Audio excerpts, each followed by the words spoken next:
It's lagging.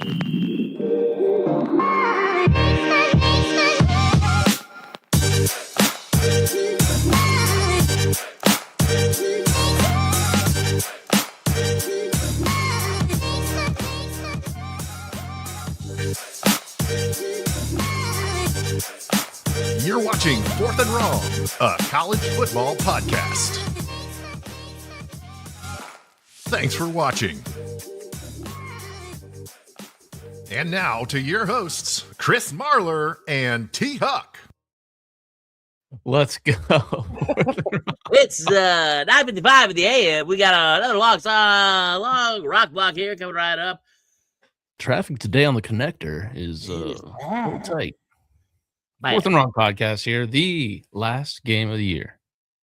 It's very sad. It's always sad. It is. It's the worst. Especially now that the offseason is just so insane. It's like almost not enjoyable. Yeah, you've been a dick about that. You'll like send me a text and you're like, "You enjoying the portal?" I'm like, "No, it's fucking terrible. Everything is terrible." No, nothing like we could do a podcast one week and then all the information that we were giving out is just different this week. Like I was like, "Hey, you got a running back named Hollywood. That's cool." Oh no, he's at Texas now. Yeah. Just how about having to do that for a place like South Carolina and having like an offensive lineman leave and be like, "Yeah, who fucking needs him, dude? I don't give a shit." And then he withdraws from the portal, and you're like, "Welcome back, brother." Oh no, one saw what I said. I saw the same thing for Washington QB. Like all the their Barstool post was them talking shit about it was like obviously we'll talk about the what do you call it part at the end. We'll talk about the Natty towards the end.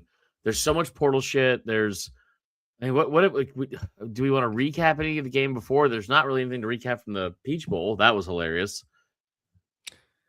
Indiana's on one right now, dude. They are very good. Let me ask you this, and I know it's not something we talked about in our organized and structured new podcast led by our voice of the podcast, Eddie Booza.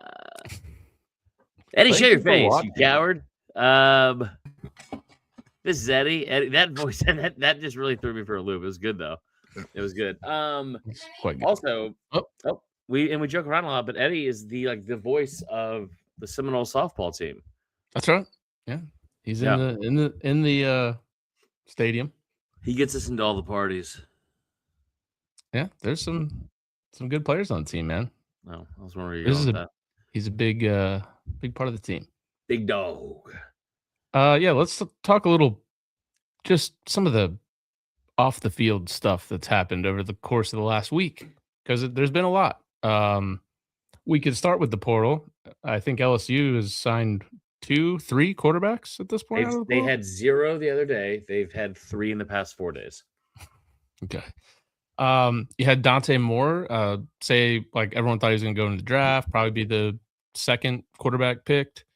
And so Dylan Raiola is like, yeah, well, I'll just transfer to Oregon and I'll be big dog on campus. And then Dante Moore's like, no, I'm not going to go to the NFL.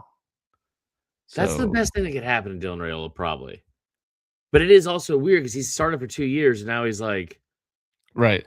He's nowhere near comparing it to Dante Moore because he was at UCLA, he played his freshman year, and then he transferred to Oregon and sat behind Dylan Gabriel. Yeah. It's like, no, Dylan Raiola has been the starter for 2 years at Nebraska. I don't know why he didn't stay at Nebraska, to be honest. Yeah. He hasn't been very good. I also don't know if he fits that system at all because it's like he I mean, maybe I'm wrong about this, but it seems like he's more of a running. He's not. It's more of a running quarterback at what do you call it at Oregon, and Dante Moore is at least somewhat mobile. Raiola doesn't seem mobile at all. No, he runs well.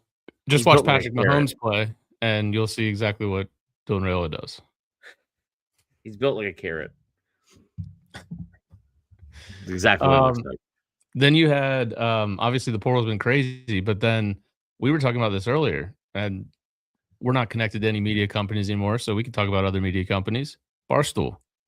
Ben Mentz, who's a big Ole Miss fan, thought it'd be a good idea, which it's cool. He's got Lane Kiffin's phone number, and he FaceTimed him on the way to the game, just telling him, look, man, I'm an Ole Miss guy.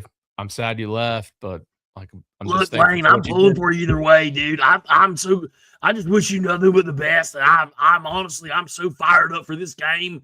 I think if you were still our coach, I don't know if we would win or not. But god dang, dude, I'm so grateful for you. That's actually a great Ben Mintz. Pretty good. You just the Danny Boy Kane was in the car for some reason. He's Didn't know not who part that of is. Barstool Parlay Sport. He's the guy that he's an internet legend. There was a rumor that he was eaten by a bear or attacked by a bear at one point, and What? he's the only one that says it didn't happen. Everyone else just keeps saying it, or at least this was a thing back in the day. It was today. T-Bob brought it up today. Oh, he did? Yeah. What a gets time like- for you to bring it up because I'd never heard of it. He gets like real offended when you say it. He's like, for the last time, I was not attacked by a bear, and everyone's like, yes, you were. I don't know how it got started. I would 1000% lean into that. But he was in the car with Mintz, and then Biz from like the hockey player Yeah. was in there. He doesn't like college football at all. He just lives in Arizona, and he let these Danny Boy Kane and Mintz stay at his house, and he's like, I'll go to the game. So they're all in the car having a great time on the way to the game. They FaceTime Lane Kiffin. Biz is, I assume he's under the influence of something. He's just snacking on some noodles in the back of the car, FaceTiming Lane Kiffin. And he's like, I'm sorry you're having to deal with all the bullshit, but like, you built this team, so I hope they go out and win. And then Kiffin just starts going off saying, he's like, yeah, it's like watching a stepdad raise your kids, and you've done all the work, and you've helped them study, and you don't get any of the credit. I was like, oh, that's interesting. And so they just put it out on the internet, and then they never told Kiffin that they were going to put it on the internet. So he finds out, but because he sees it, and he's like, why'd you do that, dude? That wasn't cool at all. So just a lot. Kiffin just seems to be surrounded by like drama, whether it's good, bad, or what are you watching? Alabama basketball? Kentucky. Kentucky just beat LSU. Well, you shouldn't be celebrating. You work for the ESPN Baton Rouge. I got a parlay going right now. So Okay, I needed that one pretty bad. That's fair. No, the other one's not gonna hit though, so I guess that is bad.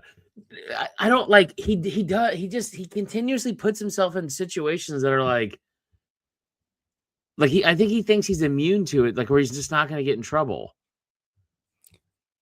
Does he? Not really, but also it's like I've seen that video. I've seen the start of that video 1,000 times, but I'm just like, I love Mincy. He was on our pod once. He was on our pod once. He was on our pod, and as if you pay attention to him at all, he's like constantly getting in trouble. He's not trying to do anything bad. He just always messes up.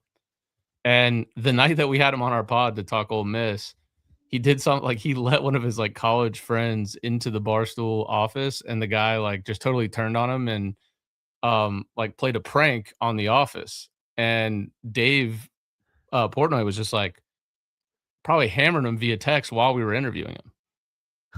I just like he makes a lot of decisions that I look at when I see it. I'm like, what a fucking idiot. And then in my next thought, I'm like, God, I feel like I've done that same thing a bunch. Like I feel like his travel is anytime he has to go anywhere, he's like, I'm really honestly, I thought getting myself an extra 12 minutes to get to the airport wouldn't have been a big deal. I know it's Christmas Day, but like I just didn't think it'd be busy. And you're like, and he has a meeting in like 40 minutes. He's like, I didn't know how fast airplanes go.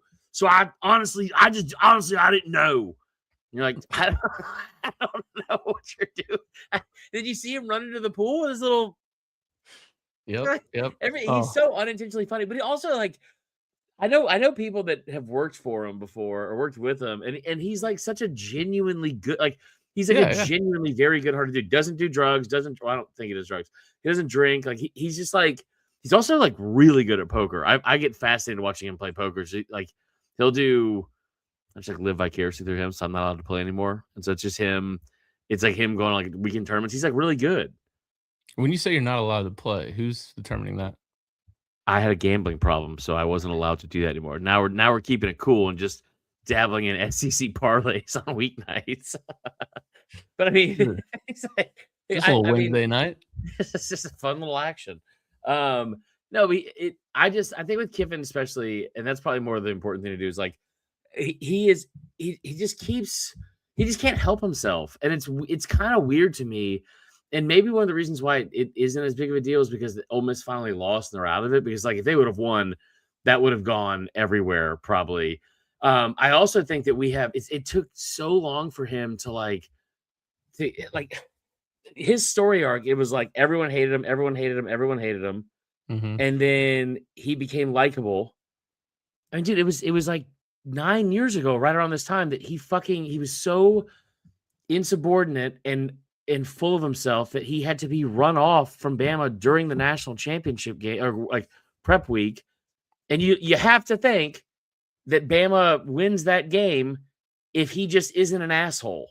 That was the Hunter Renfrow pick play. You just have to assume they don't lose that game if he's just not like a selfish asshole. And then he goes to FAU and he has the whole picture thing. And then I mean, he got left on the tarmac at USC. Yeah. I mean, in the way, like everywhere he's left, it's been really bad. And then I think this is going to work here. I don't think he has anywhere else to leave. Now there is a scenario though, because I personally think, and I'm not just saying this because I live in Baton Rouge now, but I personally think that it's going to succeed, and he's going to succeed a lot at LSU. Like the resources are all there. They were like prepared to spend like $30 million on this roster. They have gone over it by a pretty considerable amount. Like, oh, you mean the roster cap of $20.5 million, correct? That they wouldn't go above that because that's the rule. That would be crazy. Right. But like with the NIL part and this, and then also the other thing too is I was having a conversation with this with some. Oh my God. I was having a conversation with this about my buddy Mickey Sheremy a while back. And he there wasn't any inside information that I'm giving, but he just lives down here. And we were talking about just some of the stuff. And I make the joke all the time. It's like, money's not real in college football. And we kind of got into the conversation. It's like, it really is very real at this point at LSU, because it's like you have a $30+ million roster this year. That is, I can tell you that for a fact. You had $18 million last year. You've spent $91 million bringing him here. Probably around 115 bringing his what do you call it, assistants. Yeah. And then you have also spent 54 on the buyout. So this entire thing is good. I thought that, like LSU what was his buyout at Ole Miss? No clue. So they had to pay that too. Had to pay that too. This and he just got the number one player in the portal, which that's over 5. I can tell you for what's up, Krista? What's up, John? Those are our you guys gotta come here for a game, by the way. I Krista, definitely want to. Our longtime listener.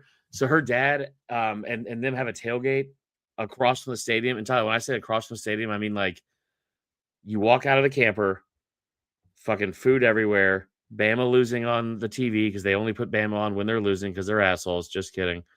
And the stadium is 60, 80 yards away. It's like that's awesome. Yeah. Okay, I'm in.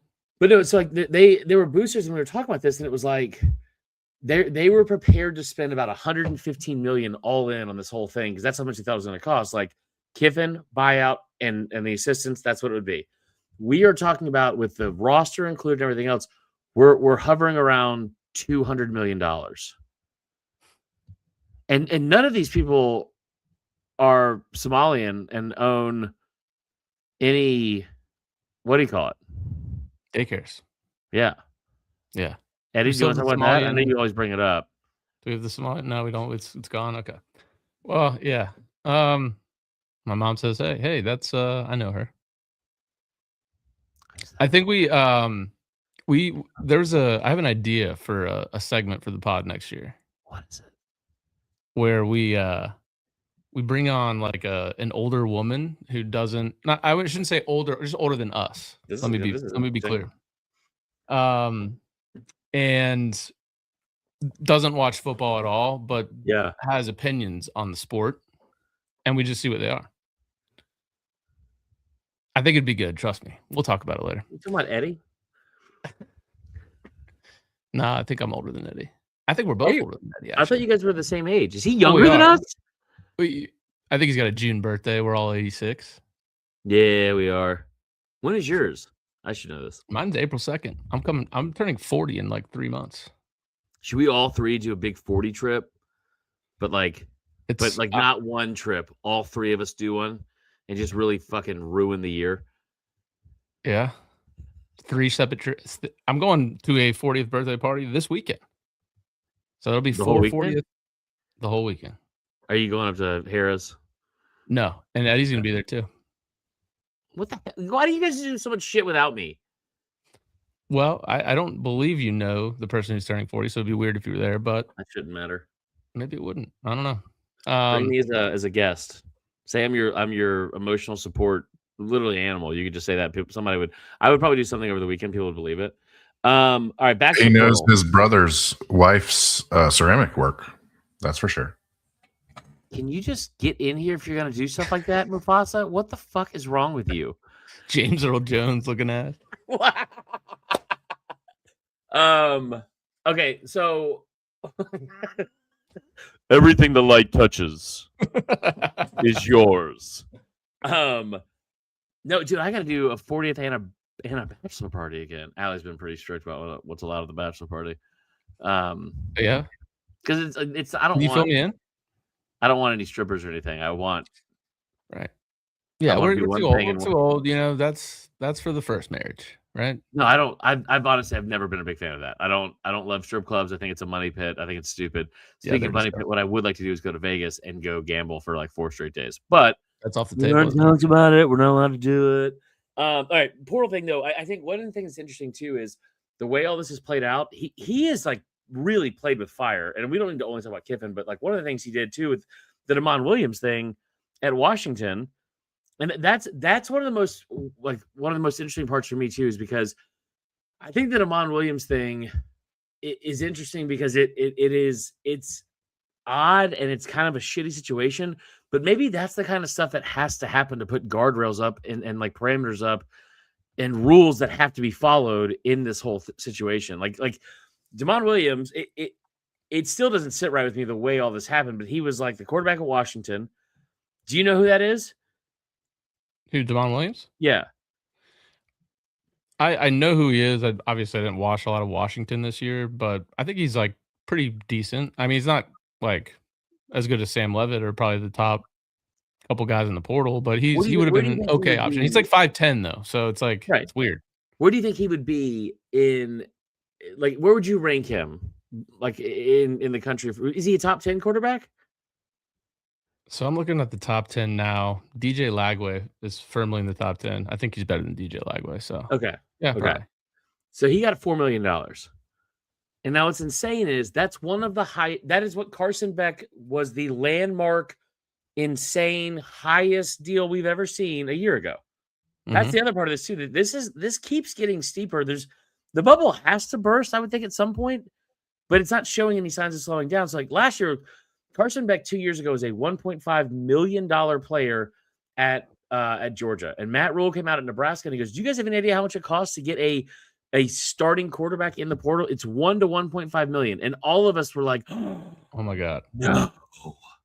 1 to 1. And then a year later, Carson Beck's getting 4. Jalen Milrose offered whatever. Lenore Sellers is offered 4. Darian Mensah, which I thought that was like a pharmaceutical company, he got fucking $8 million from Duke for 2 years. Yeah. And so now this kid gets $4 million. And then what does he do the next day? He gets a phone call or a text from Lane Kiffin while Levitt is on the visit. Yeah. At Stab's restaurant. Worst fucking name for a restaurant, I feel like, ever. Stabs? Yeah. Wow. I mean, Houston's could have been called that sometimes at Lennox, but I mean, it was the Stabs. Yeah. It's just, so while he's there, he ends up like playing with fire, and he tells Williams he wants him to come, and so Williams like, yeah, I'm out. I signed this deal a day ago, but I'm gone. And you're like, that's Meanwhile, and like that's not even to me the worst part of it. It was like the timing of when he did that too, like the whole team was at the funeral of another athlete on campus that had passed away, and he didn't go, and he dropped that note while they were at the funeral. I didn't know that. I did see that the coach's wife, Jed Fisher's wife, made a comment about that on his Instagram. Now he's going back. Right. How weird is that going to be? Sorry. It's just there's a couple of these that are like that are just, I mean, that's the ones on the larger scale. But then what does that end up doing? Then Kiffin has to go back to Levitt, and there's not really, he's still the main guy, and he's like, hey man, like the timeline all these people are on is insane too, because it's like a reality show. It's like, this happened you signed this on Thursday. On Friday, we announced that like Levitt leaves his visit from LSU, goes to Tennessee, and he's like pretty much, we thought, ruined his chances of getting Levitt because of how he was handling the whole situation. Williams goes back to Washington, Levitt's at Tennessee, then Kiffin fucking flies to Tennessee to go visit him before he goes to Miami. They love him there. I mean, they're big fans of Kiffin in Tennessee. Like, also, side note, whoever's at fucking TSA in Knoxville better be finding a new job, because they let that man come in there and steal a quarterback right in front of their nose, and they were like, what? I said take your laptop out. But yeah, the whole thing has been crazy. What's been the craziest part for you, like watching this? There goes our Somali viewers. Yeah. I'm actually kind of thinking of it as, so Brendan Sorsby, who, look, I mean, he put up decent numbers this year, but 12 games, he threw for 2,700 yards. He got $5 million from Texas Tech, and Sam Levitt, who was good last year, obviously, when Arizona State made the run, and then this year he only played in 7 games. And it's a very real injury. Like he is a very real injury. He's not going to play in the spring. Right. And then and go back to Carson Beck this year, you know, he basically, like, Georgia like kind of wanted him allegedly to walk and go to another school. They were he didn't show too much towards the end of Georgia to be paid $4 million, but he got that. All I can think about is, like, what is Julian Sand getting paid at Ohio State? Or like if Fernando Mendoza was going to come back next year, like, what's he going to get paid? I'm pretty confident that Julian Sand's NIL deal at Bama when he first got there was like $300,000 or $200,000. Like, I mean, and we were texting about this. It's pretty much what it feels like at this point, and maybe LSU has joined the mix, although I don't know if they're tapping out at this point, and on terms of the money coming in, because good Lord, you know, I didn't even think about the buyout they just paid for Kelly, the buyout they had to pay for Kiffin, the contract they got to pay for Kiffin, all this huge roster, the legal fees. There's a lot going on there, but I was texting with you. It's like, it seems like Texas Tech, Texas A&M, Oregon, and Miami, they kind of set the high for who's going to get paid the most that year. It's a weird time in college football where if you happen to have a billionaire that went to your school or likes your school and happens to like football and wants to give to it to make the school better, you're going to be a top 5 team, at least in recruiting. Yeah. Well, and then how does that translate, Tyler?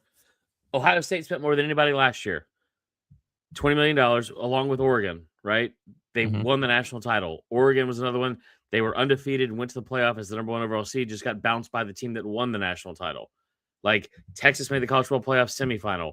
Texas Tech this year spent more than anybody. They made the quarterfinal. They were a top 5 team. It's like, Texas Tech, like, it's just they're throwing around money that is just, it is the most fuck you money. They do not care. They do not. It is. I'm trying to think of a comp of how to even, like. They're not in professional sports, because this shit doesn't happen in professional sports. I mean, unless it's the MLB and it's like the Dodgers, we're just like, yeah, Shohei Ohtani, we'll give you $700 million and we'll give you $500 million of it in 40 years. It's just like, okay, it's so unbelievable. But like, it's just frustrating, because it's like, so my least favorite thing that's happened in the portal so far was Jordan Seaton. Did you see what he did? I know he's in the portal. I saw he was tweeting back and forth with Michael Irvin. That's Michael Irvin. Good Yeah. for him. An actual Stellar cocaine representative. cowboy. Dude, he just does not care that I'm genuinely shocked that he has not literally just done a bump off of his fucking hand from the sideline. That man is on all fours and just sweating profusely. Just But so Seton constantly whipping his belt on things, which is just the belt to ass thing. That is. And they're like winning by like 3 points, and he's like, "Oh, belt ass!" His heart's gonna give out during the fourth quarter. We're gonna have a medical stoppage, and it's gonna be Michael Irvin being carted off, and then Miami will win, and he'll come sprinting back out of the fucking locker room like the With a Ultimate belt. Warrior. Yeah, it was all a show. I don't know why I gave him a Southern accent. He definitely does not have one. But like the thing with Seton, I thought this is the shittiest thing anyone's done so far, which is really saying something. Seton, 5-star recruit, number 1 tackle in the country out of high school 2 years ago out of IMG. He's figuring out where to go. Dion. Goes to Colorado. And this is also when Colorado wasn't recruiting high schoolers. Remember? Yeah. They had like 40-something players in the portal, and they had like, I want to say it was like less than 10 high school recruits in the class. And all of a sudden it was this kid who's a 5-star. So they paid him a decent amount. He goes there, he starts for 2 years. He reached out to their social media team, asked them to make him a hype video about returning for his junior year, and then took the video and made some changes, and then used the video to announce that he was leaving. My God, I didn't see that. Yeah, that is the worst thing that's happened. And so now he is like I was told from somebody that would know that to begin to even like be involved in the conversation, it's $2.5 million, and he will get roughly $4 million. I was told that today from a very reliable source that he will get probably $4 million in the portal. And what sucks is you've created this. I guarantee he's going to go to one of those 5 schools I listed earlier too. Bingo. It reminds me of the early 2000s for baseball. It's like, all right, where's he going to go? Well, either the Yankees, or maybe 2010s, Yankees, Red Sox, Cubs, Dodgers, like Phillies. Whoever's spending the most, Phillies, like whoever's spending the most money, they're just going to go out and get them. And so like, it sucks that you're sitting here looking at this now, and it's like, well, like Cam Coleman. Cam Coleman who's a really good player. He's a really good player. And imagine if he would have played with a good quarterback. He might have had 100 career catches because he doesn't yet. Yep. Like 2 years. He has 1,300 yards in 2 years and less than 100 catches. And he's a former 5-star. He's one of the best players that entered the portal. And he's the number 1 quarterback player in the portal. I think he's like number 2 overall. I remember Brooks Austin saying he's gonna get $3 million in the portal. I was like, there's no fucking way. That's way too high. A year ago, Tyler, him and Eric Singleton each got $1 million. And you looked at some of the numbers, and it was like he got $1 million. Ryan Williams got 1.8. There was somebody, I think it was Concepcion from A&M, got 1.5, but he was one of the highest paid, along with Eric Singleton. He is now going to get. I guarantee you, he's getting at least 3.5. He's probably getting around 4, but he went to LSU and said flat out, "I want $3.5 million if I'm going to come here." They're like, "Fuck no! Like that is way too much money for us to spend." And then, so who were his 3 schools he visited next, Tyler? Texas A&M, and Texas Tech in 3 straight days. And then he went to Alabama, and Bama fans were like, "Oh man, he started following him on Instagram. Like he's gonna come here." And it's like, he fucking better not, because if he does, that means Kalen DeBoer wasted $3.5 million when he could have gotten an offensive lineman or several other players that they desperately need, not another receiver. And I said this in like one of the articles I wrote. It was like, he's not going to go to Texas Tech unless they pay him 5. And I'm shocked that they didn't. It doesn't make sense for him to go to A&M, even though that's where he committed out of high school originally, because the offensive coordinator left, and that offense that was really good with 2 receivers is what do you call it? Is like that offensive scheme is probably going to change a little bit, even though he would have been a good fit, but the OC left. So where's the best place for a receiver to go that can flourish and play in a great offense with a good quarterback and also get paid a stupid amount of money? Texas. And that's exactly what they did. They had a Sunday where they got 2 players, Cam Coleman and Hollywood Smothers, 2 really good players. And Bama had just gotten a verbal commitment from Smothers with a $650,000 NIL package for a running back. And I guarantee you he ended up getting over $1 million at Texas. Justice Haynes from Michigan to Georgia Tech. These aren't rumors because the people that are reporting it are like the people that are in the know the most. $2 million. $2 million for Justice Haynes? Go to Tech. $2 million. Because when he entered the portal, I threw out a tweet about, I was like, go get him. Like go get him, Shane Beamer. Like last year when he entered the portal, it was between South Carolina and Michigan. There was a lot of smoke that he might come to South Carolina. For his sake, honestly, I hate to say it, but I'm glad he didn't, because I don't think he would have had a good year because of that offensive line. But like, goes to Michigan, has a great season, led the Big Ten or the country in yards per game at one point until he got injured, and then he got $2 million from Tech. And so now you're in the situation where it's like, it's really hard to figure out a way to build the roster, because if you to get high school players, the younger talent to develop, you have to offer them money. And this is one of the things that I had brought up last year, man. It's like, look at Jalen Mbakwe, a top 12 player overall in the country out of high school, number 1 athlete, went to Bama, got $500,000. Didn't play hardly at all his freshman year. Did he threaten to transfer after his first season too? Said he was going to go to Ole Miss. He had a fucking podcast with Ryan Williams. That 1.8 for Ryan Williams was well spent, though.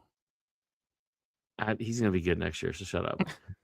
He's gonna be back. But like, by the way, Texas also signed the number 4 overall running back in the portal, Raleek Brown, who was a 5-star that went to USC, then to Arizona State, now Texas. It's just, dude, I can't. It's too much, man. It's just too much. Like, and I'm all about like a capitalistic society where if someone's willing to pay you $4 million, if you're Cam Coleman, then that's what you're worth. But at the same time, it's like, okay, how many schools are going to be able to do that in the first place? Like, we're talking about Alabama, who is college football royalty, like not even being able to come close to being able to do that. No. And it would, like, they got out. I mean, I don't think they got outbid by South Carolina, but they lost out on Jacarius Peak.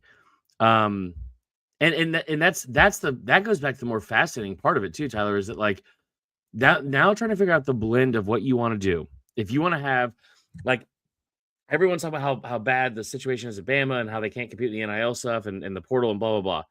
I mean, they did really well in it last year, which is fine. They didn't lose a single player in the spring. They're the only team in the SEC that didn't. But also, you like the way to like figure out how to balance spending it with like the high school. No other sport has this. Like you pay draft picks, you pay players you want to come in. Like that happens in baseball, it happens in basketball, that happens in NFL football. Having to figure out the correct like balance and budget of, all right, how much money are we going to spend on high school recruits? Because that's a big deal too. And then you spend however, like Jalen Mbakwe, if Bama was spending $13 million or right around like 12 or whatever it was 2 years ago, that's $500,000 they gave him to not play. Mm-hmm. So you're talking about around 5% of your roster. Well, here's a good example. The guy that you guys just got that everyone thought was going to go to Bama last year, Ty Haywood from Michigan. Like Michigan comes in last minute, throws this huge NIL deal at him. He goes there, he doesn't play at all. Right. It's just, and it's not just what you're talking about with like trying to figure out the mix. It's also, not only do I have to figure out the mix for this year, but if any of these players, if I've done a good job evaluating and I hit on a prospect, it's not like I've gotten to a 4-year deal like any other sport. No. You better re-up or Miami's going to come in and to his DMs and say, we'll give you $4 million to leave Bama. And like, dude, here's the other part of that, Tyler. You're a financial advisor. That's true. If I am making $100,000 this year, right? Which I fucking am. Just kidding, guys. Just kidding. But if I'm making $100,000, that's really good money. And that's, 6 figures. I've worked really hard for it. I feel like I deserve it. Like, that's a lot of money. I love my job. I love what I'm doing. What if somebody comes in and offers me $300,000? How do you turn that down? And that's what's happening. And you're like, I don't And then the worst part of it too, and I know now it feels like we're kind of complaining about this at this point, but like, Oh yeah, I'm happy to complain about it. It's awful. I'm happy that they're getting paid. I think there's so many parts of it that are fascinating to me, with the financial part of it, and also just like the sheer numbers of players that are in it. I think as of today, you had 3,053 players that were in the portal, and about 1,628 that had signed or committed, which means you have 53% of players who entered the portal in the FBS level have found a home. 47% haven't. Yeah, and aren't we going into a dead period soon where you can't like do anything? It ends on Friday. Right. And then there's not a second portal window. But here's what I didn't know either, Tyler, is that they don't have to sign by Friday. They just have to enter. So why would you not fucking just enter? That like I'm being serious. Like, why? And by the way, the college football season's still going on. But why would you not enter the portal? Like, because this is what I kept saying too, especially now that there's not a second window. If you're in the portal and you're still like I'm sure there are going to be a lot of coaches that are like, no, you cannot fucking play if your name is still in the portal. There are going to be some that are going to be like, well, we'll work it out and we'll figure it out and blah, blah, blah. Or some that might not even know because of all the other shit that's going on. Like, it might be a surprise to some of them. But like, we saw this over and over and over again. If you are in the spring window, there are players at certain positions that where teams get fucking desperate and dumb. And so like, if you're trying to create as much leverage for yourself as possible, why the fuck would you not do that? And then, hey, who like the amount of people that I think I'm surprised.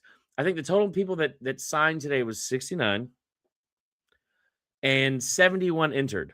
It's the first time in 5 days where you had less people sign than enter the portal. And the number has started to go up again because people know, hey, Bama still doesn't have another offensive lineman. They need somebody, and I bet you they're willing to overpay because they missed out on so-and-so.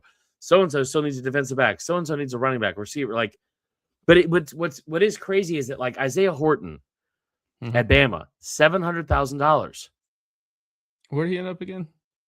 He went to A&M, and I guarantee you he got over $1 million. And so it's like that kind of stuff where like this is the part where that is frustrating, is it's like it doesn't matter. I've heard this for a couple of years, and I thought it was just people being like, oh, the sky is falling, like in the same crowd as like, well, like give them just scholarships is how they're paid anyway, and like that kind of shit. But I've heard for years, and it's now I think very, very true and coming to fruition, like and obvious, is it really does come down to who is offering the most money. And I don't know if any of us are above doing that in our own jobs, but it's hard. It's hard to blame the athletes, and at the same time, it's very easy to hate what's going on. Because it's like, I think for me, I've said this a billion times, but like what I liked about college football the most is the fact that it's like these kids are coming to school because they love the school just like I love the school. Right. And they want to be a part of it, and they're like proud to be a student there. And like maybe that's just like too elementary, but dude, now it's not elementary, like, Tyler. It's how the sport ran for 100 years. Yeah. It just I think once they can get somebody in place that's not the NCAA that is actually going to start regulating all this and creating real rules instead of like half-ass rules where it's like I just want to kick the can down the road, I think the sport could come back a bit. But dude, I was listening to an NFL podcast, but they started talking about how big of a mess college football is, and it's like everyone's quick to say, and I say this all the time, like the numbers are so good, people are watching, like more than ever. But this is all new with all this like this year's portal has just been the most insane thing yet. The numbers are going to fall off. The numbers that you got to be worried about are the future numbers. Right. Like people are still watching because they've been invested in this sport for, like you said, 100 years. Yeah. But the more this stuff goes on, the less people will watch, and they've got to figure it out. Here's the thing, man. We both love the sport so much. Like this has been my favorite thing since I was a kid. And I think the same for you, because that's the last time you guys were good. And so just kidding. those 3:30 fucking ABC games against like UNC and shit. It's like just a 63-10. Those was a lot of fun. But like it's fun for me. I look at like just how I consume the sport, and I've thought about this before too. It's like, well, maybe it's because I'm older. Maybe it's because I'm like I'm busier. Maybe I'm making $100,000 a year now. It's like what I mean, whatever. No, but like maybe it's like because I've grown up and I have more responsibilities. And it's just like you have other things you become more interested in. Maybe it's any of those things. But I used to love recruiting, man. I used to love how excited. Like, oh my gosh, like so and so's coming in. Like he might not start right away, but they're going to develop this kid. And like I really enjoyed the aspect of like from like lately Kirby Smart. Hey, he turned Kamari Lassiter, 3-star kid, into a first-round draft pick, or like now the kid's like an NFL stud. Like all these types of players and all those kind of cool stories.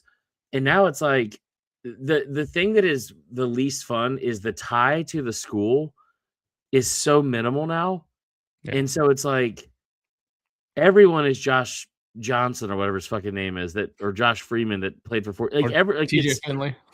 So I was going to bring that up. I wrote a thing about this today. I'm actually pro Finley on this one because everyone, he's low hanging fruit that people are going to talk shit about. And I think that he has made some bad choices in his life that has led to this. And he's probably had some bad direction and some bad people, not bad people, but like people around him giving him bad advice and all those things. I'm not excusing why he's been in the portal for 7 times. What I will say is this: the amount of fucking idiots, and clip this, Eddie, the amount of fucking losers on social media that are like, he needs to get a job. Like, hello, I'm like, it's time to go to Enterprise Rent-A-Car, bro. Like, and making all the memes, all that kind of shit. And like, I agree that it looks ridiculous, and it's hard not to do a double take of seeing like 7 different logos.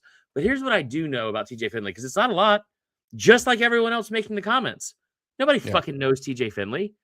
What I do know about TJ Finley is it's his 7th year, it's his 7th school, all those things. He also is a father of 3. And if you are sitting here, he still has dreams of trying to make the NFL. Talk about bad choices, am I right? Sure. Somebody did tweet under that today. They were like, he's been entering a lot of portals he shouldn't enter. And I was like, God damn, that's a lot. But like, I will say that like, I'm not defending why he entered the portal 7 times. I'll tell you, the 7th time that he did it this year, he still has the goal to make the NFL. Good for you. Try your best. I grew up playing baseball and in college with baseball players that like refused to quit and played independent ball for like fucking $800 a month, for just never giving up the dream. So I that's not a surprise. And it's not a surprise to athletes. But if you have 3 kids and your options are, I can go play college football and try one more time to achieve this dream.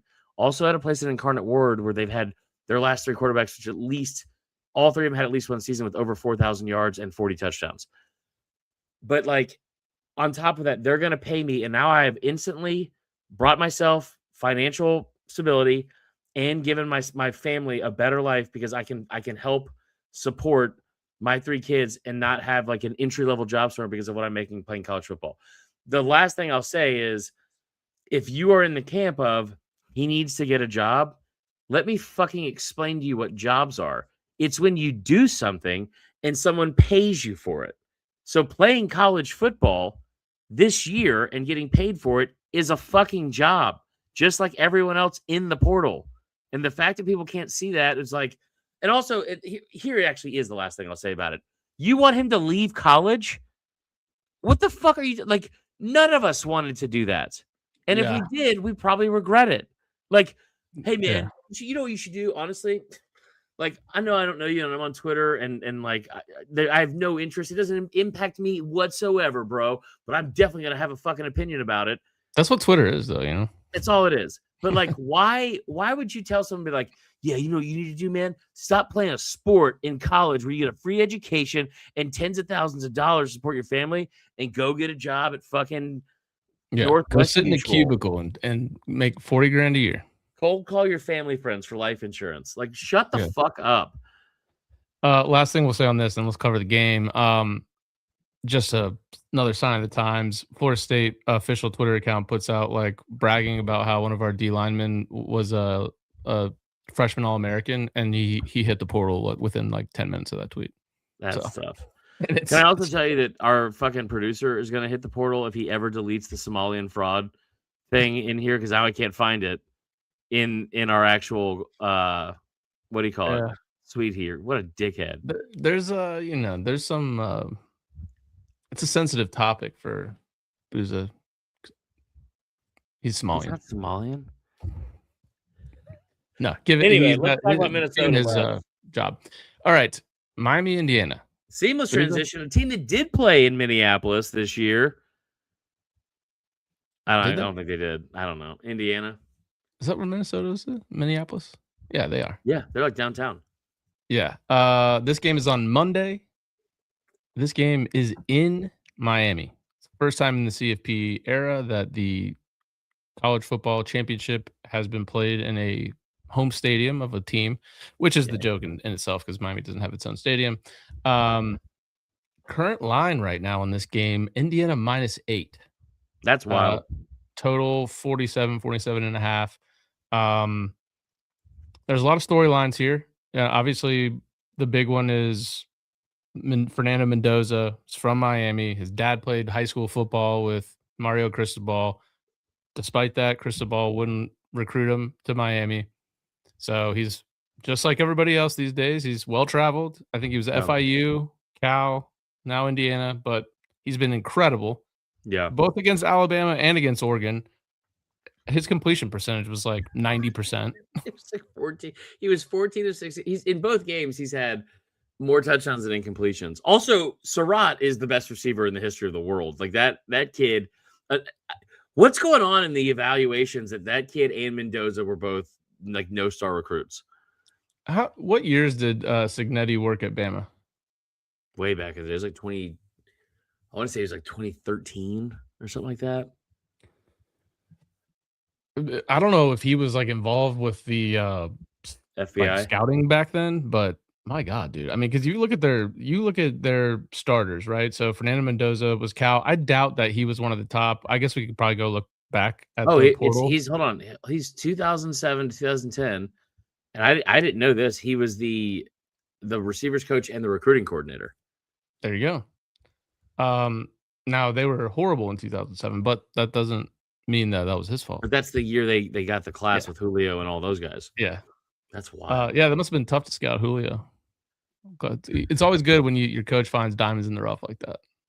I mean, that was also a time for, I remember Bama recruiting obviously it became incredible, but it was like every year the state had at least one 5-star out of nowhere, which was kind of wild. But I mean, either way, he has a very good eye for talent. Incredible. I mean, their running backs transferred in from Maryland, 2 of them from James Madison, 1 from UAB. Elijah Surratt transferred in from James Madison. I mean, these guys aren't highly recruited players out of college or out of high school. I'm sorry. Maybe that was a Freudian slip there. Their number one guy in snaps on the defensive interior, James Madison. Their number one guy in snaps on the edge, James Madison, and Kent State, who's one of the worst FBS programs in the country. Yeah. Aiden Fisher, that white linebacker that seems to be amazing. He's also awesome. James Madison. Like none of these kids were recruited out of high school by any of the big programs, and yet they look incredible every time they play. They're so well coached. They're so fundamentally sound. Brooks Austin brought this up the other day, and it's like I trust his eyes of it more because he's smarter at watching tape and like all that kind of shit. I don't watch tape because I don't have time, but like, he brought this up. He was like, I watched it for 2 straight days. There's no missteps. Like there's no like, and you see it like, cause you just look at what the brand of football they play. They don't turn the football over. They don't have a bunch of penalties. I think they're like the least penalized team in the country. They have the number 1 turnover margin. They're physical up front on both sides. Like their defensive line, like, you know how good they fucking are, Tyler? Do you know how you can really tell how good they are? We are starting to draw comparisons to 2019 LSU. And we're also saying shit like, well, maybe they're only good because they're all 23. Or the other one, which I've seen float around from a couple of non-real accounts, but like hinting at the fact that they're somehow stealing tape and cheating. That's how good they are. Right. Is that what we're just going to do every time there's a good team now because Michigan did it once? we have this inability to be like, well, maybe they're just really good. Maybe it's a really cool story. We have to have some negative reason as to why something good happened. Obviously, a lot of money's coming in on Indiana. I think the opening spread was 5.5, and it went to 8.5. I think it's settled in at 8 now. But keep in mind, and I hate to say this, but Miami was an 8-point underdog to Ohio State. They win that game. They did win that game. Bear Felica seems like it thinks that this is like a monstrosity of them. What do you call it? Like how big of an underdog they are. I'm close to unfollowing Bear Felica. He's it's bad, right? Yeah, he's bad. It's very, very pro Miami. Yes, very. Like unapologetic. It's like, dude, you do. I mean, I guess Danny Cannell's the same way, but front of the pod, Danny Cannell. So 14 points per game Miami's allowed in this playoff, so they're gonna have to keep that up. Now, obviously, they gave up 27 to Ole Miss, but 3 to Texas A&M in A&M's house, and then only 14 to Ohio State. So, I saw Mesidor, one of their 2 really good DNs, went down in that last game against Ole Miss, but he's probable for the game. So, I think that's going to be the most interesting thing to me is, can Indiana keep up? Dude, what did they put up on 56 points against Oregon? I think it was 35-7 in the first half. They did whatever they wanted. Again. They've been on a roll. Aside from the Ohio State in the Big Ten game, they put up, I'll just go back. Well, all year. I don't even have to go back. I mean, the only games that they scored under 30 points was Iowa. That's okay. Good defense. On the road. Old Dominion was a tough game for them to start the year, weirdly. They scored on the first play of the season. Old Dominion did. Oh, they did? Yeah, first play of the year, they scored. It was like a 75-yard run. This is how bad of a gambler I can be at times. I was all fired up on Indiana this year, and I bet them in the first game, and they didn't cover. So I was like, I'm not going to trust them again the rest of the year. And I think they covered like most of the rest of their games. Yeah, that was a missed opportunity for me. But Indiana big spreads too, Tyler. It was like, I mean, during the regular season, there's a couple of times they were like a 27.5 point favorite, and then it was like they went by. And they won that game 56-6 against UCLA. They were a 3-point favorite against Oregon, and they won by 34 points. Indiana has scored 94 points in the playoffs. They've forced 6 turnovers in these playoffs, including the very opening play against Oregon, pick 6 to the house. It's going to be tough for me to come off of Indiana. One, because I've been on them since the playoffs have started. You watch them play. It's how could you not believe in them? Dude. And also, I hate Miami, so it's easy for me to bet against them. But, man, I did not think Miami was going to have it in them when Ole Miss went down and scored their last touchdown.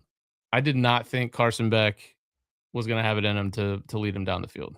I'll be honest. I think he's looked pretty good in these playoffs. He's just against all odds, dude. He's had to overcome so much. Right. Yeah, I saw that article. Really? Yeah. It's like, yeah, I know. Yeah. I have no doubt that he was sad because he was injured and like couldn't do anything. And I bet rehab does suck. Yeah. Like that kind of rehab. But like, I think any other kind of rehab probably sucks too. Probably, yeah. I mean, that would be tough. But he also is like, he's like his whole like, I didn't really want to live anymore. It's like, brother, you were banging some TikTok star. You had a Lamborghini. The worst thing that happened to him besides the injury was his Lamborghini got broken into, and then the breakup was like his fault. But like whatever. Yeah. That was an Snapchat's like the worst thing that ever happened to him, not his life. That is fair. Yeah. So I don't know. For me, I'm going to take Indiana to cover the game. Yeah. Obviously, dude. How about that? And I hate it. But how about that Malachi Tony catch? That was crazy. I think my response was like, "There's no fucking way he caught that," and then it was that was an insane play. Like, yeah. And that kid, he's like the Ryan Williams this year. He was like, this kid's supposed to be going to prom this spring. Well, he's also like, I think he threw 2 touchdowns. He's really good in the punt return. Like, he's like over 13 yards like per punt return. Like he's done everything for him. I wonder how he's going to be because he's a freshman going up against really good corners. And then the other one too, the running back has been awesome. They, for whatever reason, they refused to give him the ball a ton during the season. And when they did, like, gave him the ball like 19 or more times, he had over 100 yards every time. And you see him go to Texas A&M where he puts up like 172 yards on 17 carries. The game against Ohio State, he was really good. Also caught a couple passes. And then against Ole Miss, it was the same thing. He can punish people. I wonder if he has a hard time because he kind of reminds me of Derrick Henry. Like in terms of like he's just bigger, so when he gets going, he's very hard to bring down. But if he can't get going, and you can stop him like a yard or so into the line of scrimmage, like it just makes it much more harder. I wonder if he'll have like they try to make everyone play left-handed. So like what do you take away from Miami first to try to make them do that? Yeah, and the other thing I'm looking at too, I saw a graphic that looked insane. I thought it might have been AI, but it was like comparing Indiana's biggest D lineman versus Miami's O lineman. And like I'm looking at it here. It's not to scale, but yes. Right. But I think the biggest D lineman on the edge for Indiana is 6'1", 265 pounds. Yeah. And then Miami's left tackle is like 6'7", 330. Yeah. I mean, and look, I mean, if you look at their schedule, Bama and Oregon, that's why I like them still, because they're on a run right now. But like through the year, they didn't really have to play too many like elite defenses that had elite players along the D line and the O line.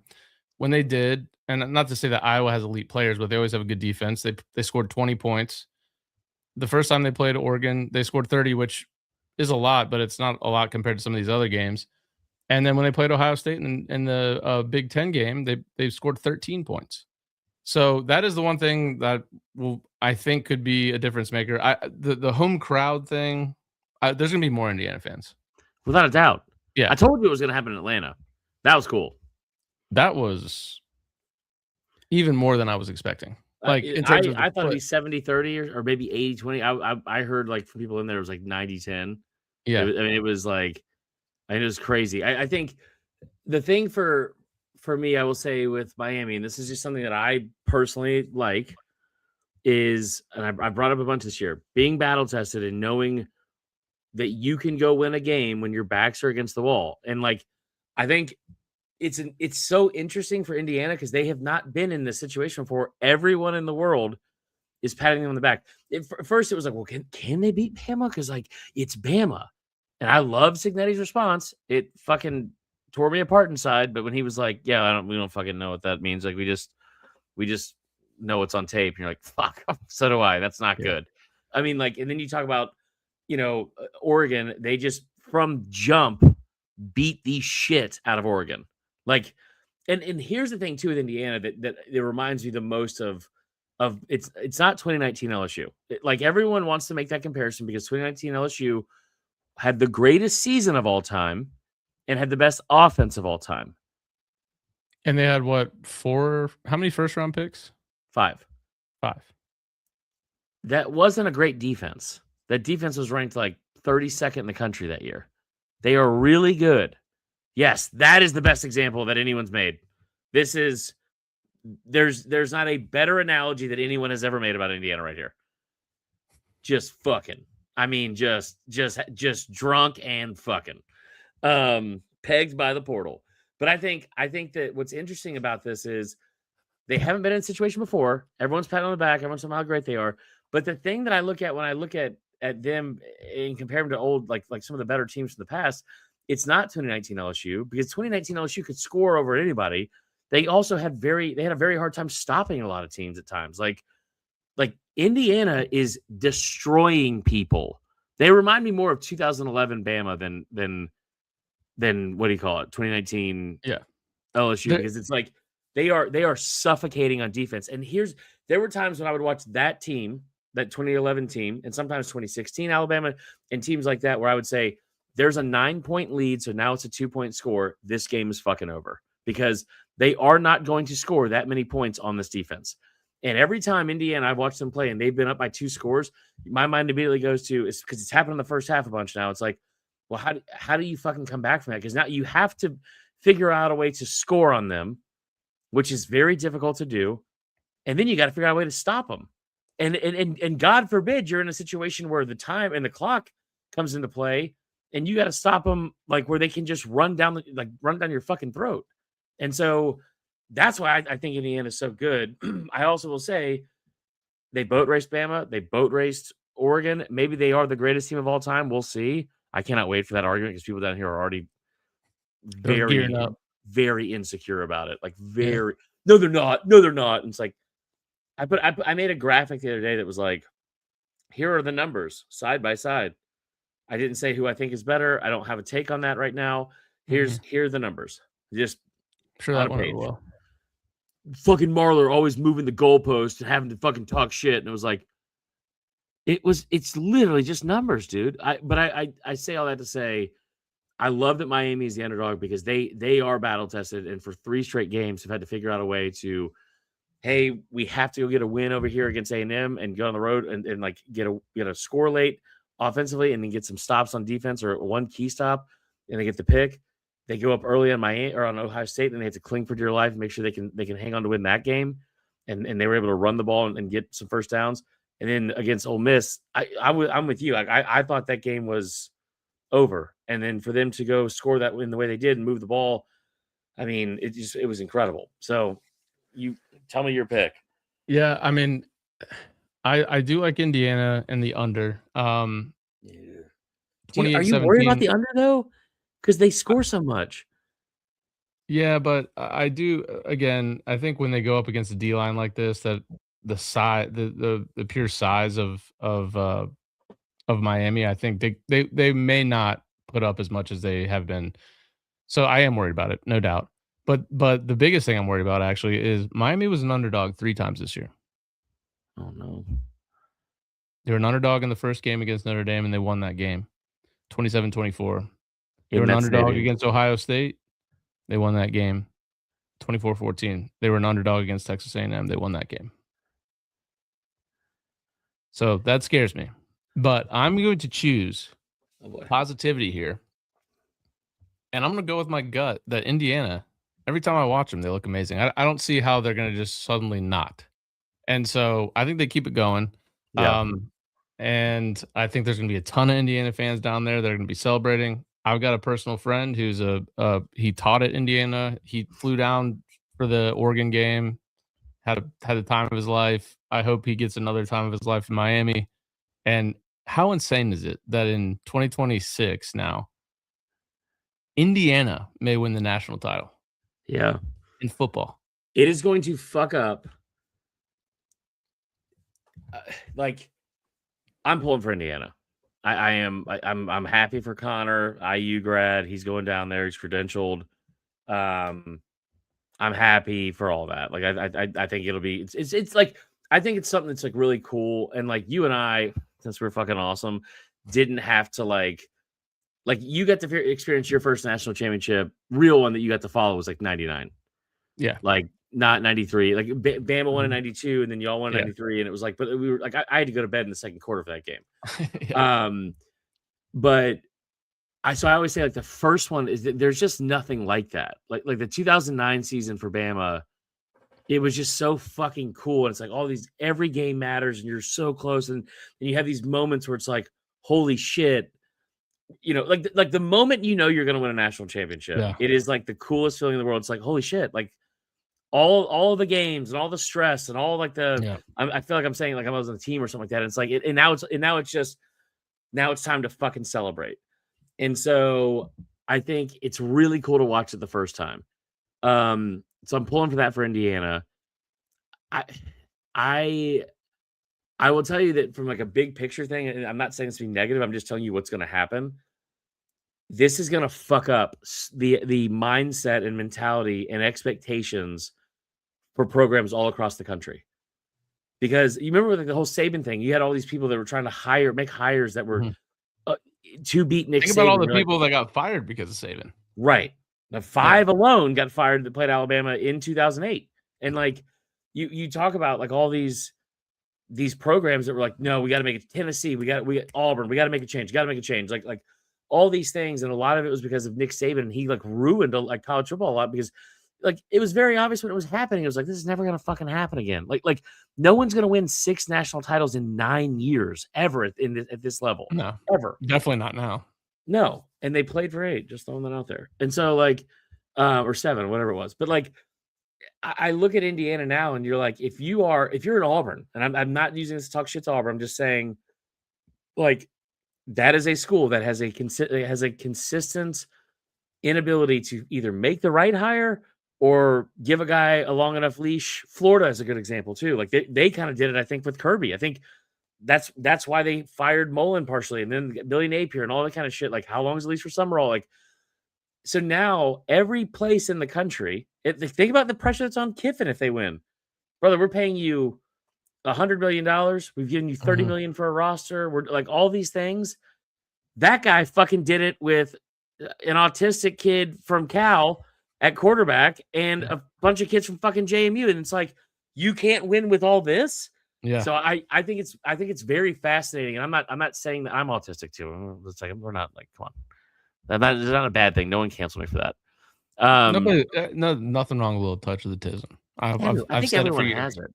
Yeah. I told Allie the other day we were watching some show, and I was like, I don't think I'm like super autistic, but I will say every time I see the subtitles and they come on and like the black little background, all I think in my head the entire time the show's happening is what word needs to be cut off and hit to the next line so they're even. Ooh.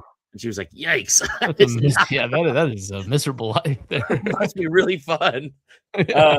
But no, so I just think it's going to be interesting because it's like, this guy has listen, Tyler, it's not like he did it at, oh man, this program was dormant for so long. And like, he didn't go to USC and do it, like a place that used to be a power and then kind of disappeared, or Texas or like Miami. Like he went to Indiana. He's playing the video game, man. He's doing the whole video. Like, who's the worst fucking team imaginable? Okay, let's go win them a national title. And he's doing it in real life. It's crazy. Florida State won 2 games last year, and the one FBS win they had was against Fernando Mendoza at Cal. That's insane. It's the craziest story. I don't want it to end. I hope they end it the right way, for more reasons than just that, obviously. But, and again, I'll say it again. R.I.P. Lee Corso, even though he's not actually dead. He said way back when. Yeah. And I think we can win a national championship in Bloomington. And the Corso. year that he leaves ESPN and leaves this earth. Stop saying that. I know. That's a tough one. What are your top 3 deaths, non-family members, that you are worried about the most? I feel like Morgan Freeman's going to hit a lot of people hard. Let's end the show with some real sad. It's kind of tough for me to sit, like, in the moment, pick people that I'd be sad that die. Fair. What about the ones you want to die the most? Let's do that instead. Okay. No, I'm kidding. Vanilla Ice. I don't know. That's not true. I'm still pissed about that beef he had with Suge Knight. All right, give me your score prediction. 28-17 Indiana. Let's go. I think I don't see them getting held to. Oh, Miami's defense is good. I will say I think they're going to score 30 because I don't see how they don't. And I'll say it's going to be 31-17.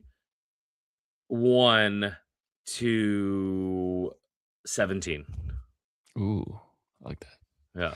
All right. Well, we'll see. We'll record again after the game, and then we'll figure out a schedule for the off season. And but this has been good, man. I've had a fun season so far. Back to back good shows.